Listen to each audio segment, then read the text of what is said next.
तो जिस प्रकार से प्रधानमंत्री ने स्वदेशी का नारा दिया, वो भी कहीं ना कहीं अजीब बात है। पब्लिक उसका कहीं ना कहीं मूक होकर विरोध करने लगे हैं।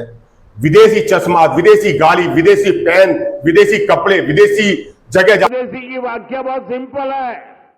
पैसा किसका लगता है उससे मुझे कोई लेना देना नहीं है। वो डॉलर है, पाउंड है,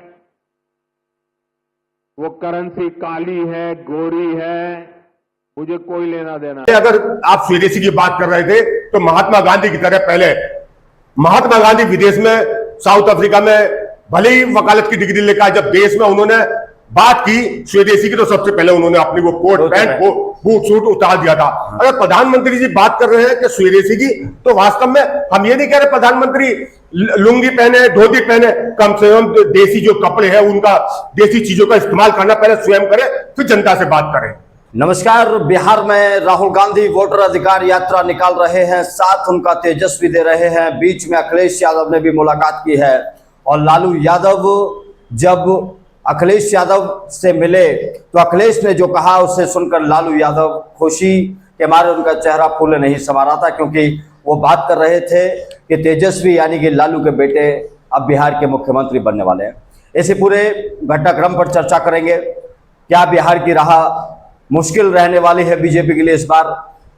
क्या कांग्रेस की एंट्री और वोटर अधिकार यात्रा इस बार बिहार में नीतीश का जो किला था उसे ढहाने वाली है? इन्हीं तमाम मुद्दों पर बात करेंगे।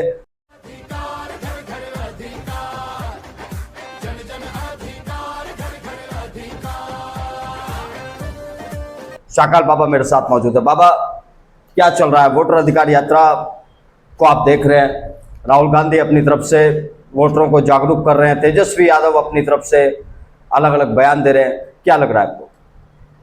देखिए, ये जो यात्रा शुरू हुई थी, ये चुनाव जो है, आयोग है, चुनाव कमीशन के खिलाफ यात्रा हुई थी। एसआईआर जिस प्रकार से बिहार चुनाव होने थे, उसके बाद चुनाव आयोग कहीं ना कहीं वोटरों को काटने का काम कर रहा था।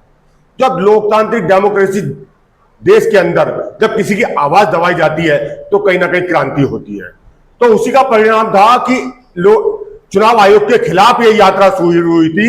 लेकिन जिस प्रकार से बिहार में राहुल गांधी ने ये यात्रा शुरू की, उसके बाद तेजस्वी और उसके बाद पप्पू यादव, उसके बाद अखिलेश यादव या शिबू सोरेन हो, मतलब बहुत सारे प्रदेश का उसे सहयोग मिलने लगा। नकुल जी, बात यह है कि इस समय जो चुनाव की जो यात्रा शुरू हुई थी, वोट अधिकार यात्रा या संविधान अधिकार यात्रा बिहार से, वो पूरे देश में अब कहीं ना कहीं रूप ले चुकी है। मध्य प्रदेश में भी वोट चोरी की, वोट चोर गद्दी छोड़ो की आवाज शुरू हो गई है, राजस्थान में भी शुरू हो गई है। तो ये यात्रा कहीं ना कुछ कर पाएगी नकुल भाई।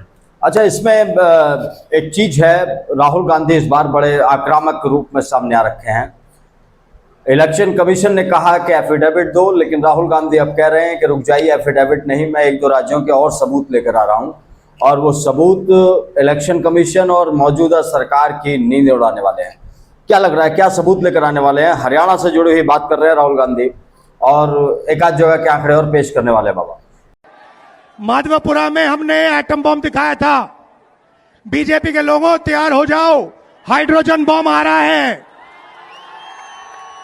हाइड्रोजन बम आ रहा है, तैयार हो जाइए। आपकी जो सच्चाई है, वोट चोरी की सच्चाई है, वो पूरे देश को पता लगने जा रही है।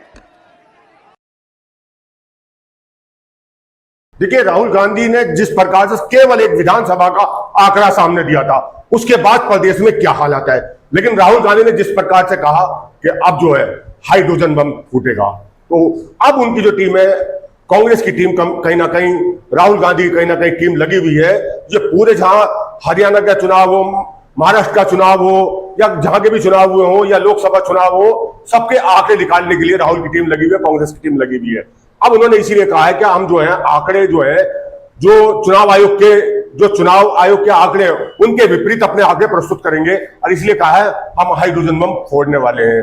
तो इसका परिणाम कुछ और होगा। जिस प्रकार से भारतीय जनता पार्टी या आईटी सेल ने राहुल गांधी को कहीं ना कहीं पप्पू बनाने का काम किया, जिस प्रकार से बिहार में राहुल के लिए एक आक्रोश और जोश जिस प्रकार से शुरू हुआ, ऐसा लगता है कि पूरे देश में राहुल को अब स्वीकार करने लगे हैं। कहीं ना कहीं जो पप्पू पप्पू कहते थे, अब देश में ये आवाज कहीं ना कहीं उठने लगी है कि इस देश का सबसे मजबूत चेहरा जो राहुल गांधी है।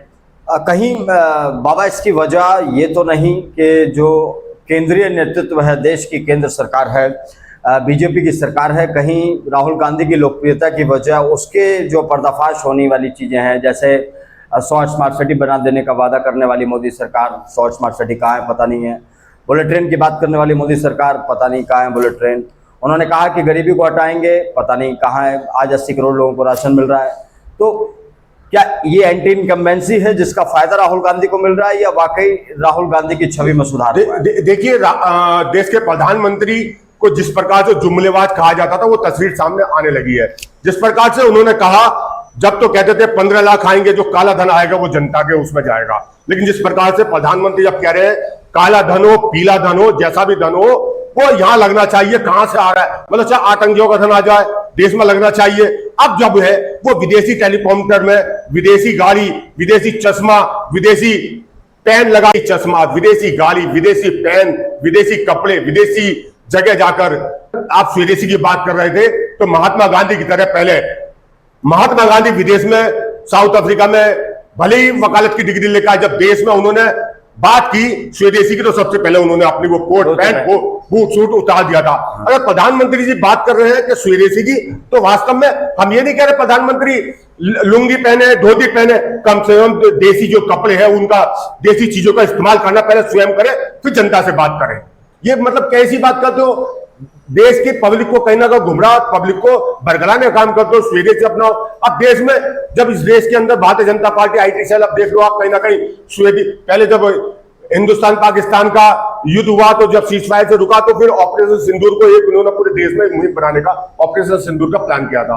अब स्वदेशी के नाम पर भारतीय जनता पार्टी के देश में जो कार्यकर्ता है वो स्वदेशी के नाम पर एक राग अलापने लगे हैं। बिल्कुल बेकार है, कोई फायदा नहीं। अब जिस प्रकार से बिहार में जब राहुल गांधी और अखिलेश की यात्रा, तेजस्वी की यात्रा चल रही, तो उसके बाद जो है कहीं ना कहीं मंच से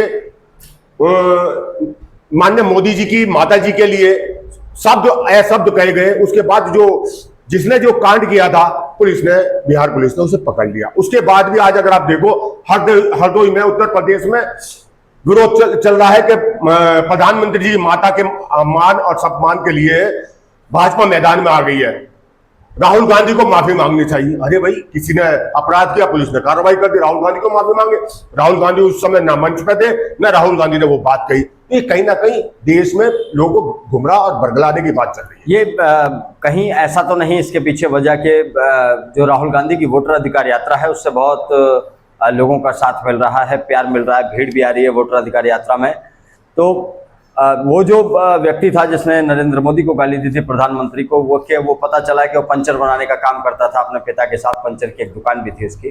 तो कहाँ दिक्कत आ रही है? मुद्दा पंचर वाले ही उठा लेते मोदी जी, जैसे मोदी जी कपड़ों से पहचान वाली बात करते थे तो वही मुद्दा उठा लेते। कहाँ प्रधानमंत्री को गाली देने वाला मुद्दा उठा लिया इन्होंने? यहाँ देखिए, इस समय जो है राहुल जिस प्रकार से यात्रा बिहार से शुरू करी, अब उसके बाद कहीं ना कहीं उड़ीसा से, माना जा रहा है प्रदेश में कहीं और जगह भी राहुल गांधी इस प्रकार की यात्रा शुरू कर सकते हैं, क्योंकि जिस प्रकार से बिहार में जन सैलाब मिला है और उसके अलावा अन्य प्रदेशों में भी कांग्रेस के नाम पर भीड़ जुड़ी हो गई है। मध्य प्रदेश में जीतू पटवारी हैं, जिस प्रकार से लेके चले हैं, वहां देखिए बिहार से भी ज्यादा पब्लिक जो बिहार में, मध्य प्रदेश में जहां भारतीय जनता पार्टी गवर्नमेंट है, वहां भी एक आक्रोश जो है कहीं ना कहीं अब कांग्रेस के झंडे के नीचे आने लगी है, वहां चाहे राहुल गांधी हो या अन्य कोई हो। चलिए ठीक है, तो वोटर अधिकार यात्रा राहुल गांधी की जारी है और ये वोटर अधिकार यात्रा बहुत दूर तक जाएगी, जिस तरीके का प्लान राहुल गांधी और कांग्रेस ने बनाया हुआ है। फिलहाल आप बने रहिए हमारे साथ, क्योंकि आगे जो पॉलिटिकल अपडेट्स हैं, पॉलिटिकली जो परिस्थितियां बदल रही हैं देश और प्रदेश में, उन पर हम लोग लगातार बातचीत करते रहेंगे। फिलहाल के लिए इतना ही।